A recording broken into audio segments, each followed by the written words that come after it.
आप सभी लोगों का स्वागत है फिर से एक बार क्रिक जोन में। आशा करता हूँ सभी लोग सही सलामत होंगे। तो चलिए शुरू करते हैं आज का वीडियो, जहाँ पे इस एशिया कप 2025 का दूसरा मुकाबला था, जबकि ग्रुप ए का पहला मुकाबला भारत और कहीं ना कहीं यूएई के बीच है मुकाबला। और कहीं ना कहीं यूएई के पास मौका था कि कहीं ना कहीं इस संस्करण में कुछ ऐसा कम्पिटिटिवनेस दिखा पाते या नहीं, कुछ ऐसा प्रदर्शन करके दिखा पाते ही नहीं, जहाँ पे पिछले कुछ सालों से तो खेलते हुए आ रहे हैं लेकिन वैसा प्रदर्शन बड़े टीमों के खिलाफ उतना खास दे नहीं पाया। तो ये एक मंच था, अपने घर पे मुकाबला था, दुबई जैसे मैदान था, और कहीं ना कहीं अपने घर में एक अपॉर्चुनिटी था कि भारत के सामने कैसा प्रदर्शन करते हैं।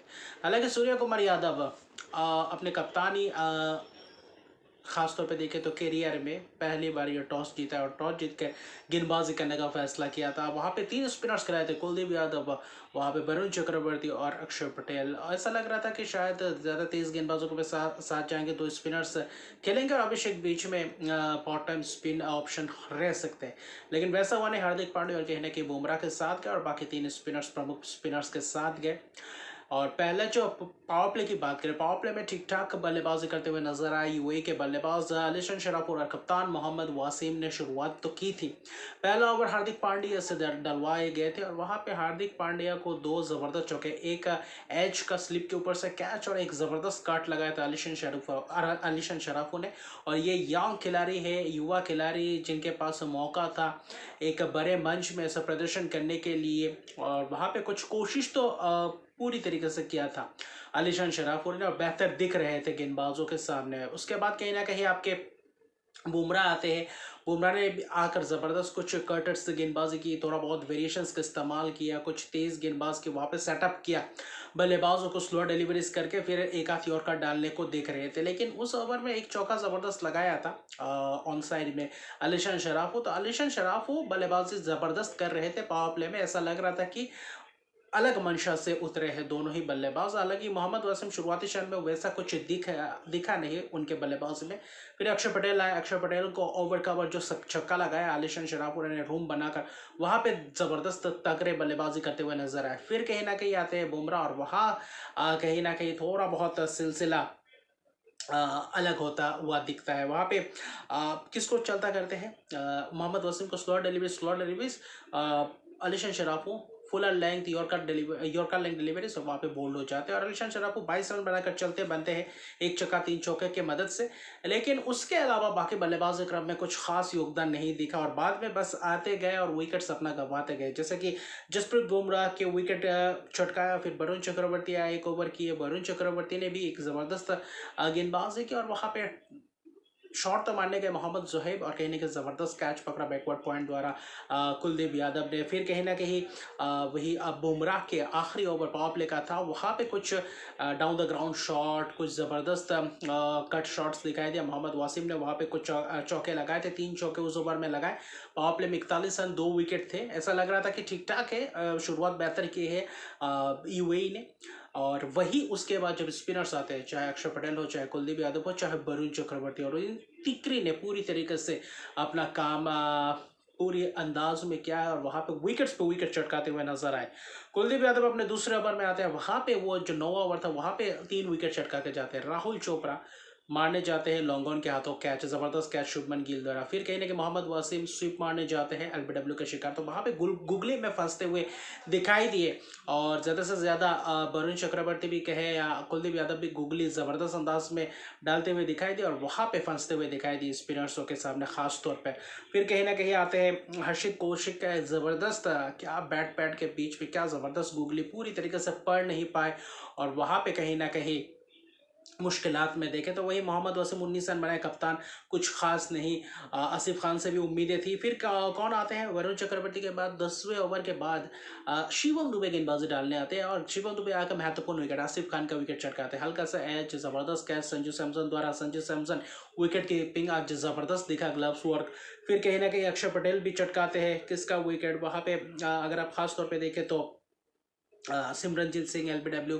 फिर तो बस औपचारिकता ही था, शिवम दुबे आते हैं, विकेट्स चटकाते हैं, वही ध्रुव परासर एलबीडब्ल्यू सामने वाले गेंद, फिर कहीं ना कहीं वहाँ पे जुनेद सिद्दीकी उससे पहले आउट किया था, तो वहाँ पे रन आउट हो सकते थे, लेकिन वहाँ पे किया भी था, आउट दिए गए थे, लेकिन कहीं ना कहीं कप्तान को ये बोला गया जहाँ पे टॉवल गिरा हुआ था जब गेंदबाजी करने गए थे शिवम दुबे, तो रनअप में तो वहाँ पे डिस्ट्रक्शन आया, तो जिसके लिए ये एक्सप्लेनेशन सही समय और सूर्या कुमार यादव ने अपील को विड्रॉ किया है, और उसके तुरंत बाद ही वही शॉट मारने गए टॉप एज, और वहाँ पे सूर्या कुमार कप्तान ने ही कैच पकड़ा, तो शिवम दुबे ने भी आखिर में 3 विकेट चटकाए, तो अच्छा खासा प्रैक्टिस हुआ गेंदबाजी करते हुए। वहाँ पे कुलदीप यादव ने चटकाया विकेट्स, ज़बरदस्त कैच पकड़े हैदर अली का बैट पैड में लगकर, यानी कि रन के स्कोर बोर्ड की अगर बात करें तो वहाँ पे 2 रन 3 रन 1 रन ऐसा करके थे, और आखिर में 2.1 ओवर में कुलदीप यादव 7 रन न देकर 4 विकेट, बहुत ही बेहतरीन गेंदबाजी का मुजाहरा दिखाई दिया। तो कुलदीप यादव को आप बेंच में बिल्कुल नहीं बिठा सकते, जो आज ये फिर से एक और बार छाप छोड़ते हुए दिखाई दिया। Varun Chakravarthy 2 over 4 run 1 wicket, वहाँ पे अक्षर पटेल ने भी दिया, अक्षर पटेल वही एक छक्का खाए थे, वरना बहुत ही किफ़ायती स्पेल्स, विकेट्स भी चटकाया। बुमराह के अब शुरुआती क्षण में जो बेहतर स्पेल किए थे, थोड़ा बहुत रन्स खाए थे, लेकिन विकेट ज़बरदस्त वो यॉर्कर वाली लेंथ था, वो बेहतर गेंदबाजी किया जो आलिशन शराफू को बोल्ड किया था, और वहाँ से कहीं ना कहीं मोमेंटम शिफ्ट हुआ भारतीय टीम के तरफ, और स्पिनर्स आने के बाद तो पूरी तरीके से दबोच लिया था यूएई के बल्लेबाजी क्रम को। फिर Shivam Dubey 2 over 4 run 3 wicket, तो बेहतर किस्म उम्दा किस्म की स्पेल, और इसी के साथ भारतीय टीम सिर्फ और सिर्फ 57 रन की बना पाए, ऑल आउट हो चुके 13.1 ओवर में। वहाँ पे चेस था 58 रन का, वहाँ पे बिल्कुल औपचारिकता ही था, जैसा लग रहा था कि अभिषेक शर्मा शुभमन गिल, ऐसा लग रहा था कि एक वक्त 10 विकेट से ही कहीं ना कहीं मैच जीत ना जाए, और वही कोशिश कर रहे थे अभिषेक शर्मा भी।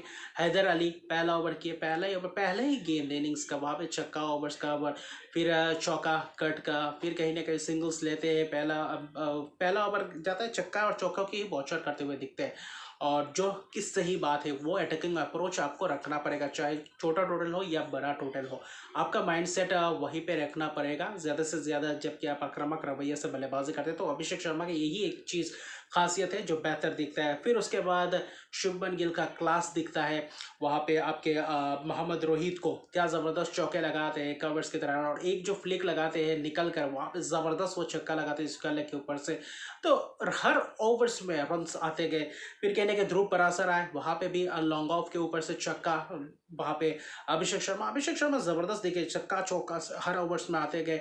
जुनेद सिद्दीकी जो एक्सपीरियंस उनके गेंदबाज आते आए ज़बरदस्त दिखे। अभिषेक शर्मा फैले के ऊपर से क्या ज़बरदस्त वो शॉट लगाया छक्का, फिर आउट होते हुए दिखाई दे, वही टाइम उतना हुआ नहीं, और उसके बाद इस कल्ले के दौरान वहाँ पे कैच ज़बरदस्त पकड़ा, 30 रन बनाकर चलते बने करीबन करीबन अभिषेक शर्मा 15 गेंदों में, और 16 गेंद में 3 छक्के भी जड़ चुके थे उस छोटे से पारी में।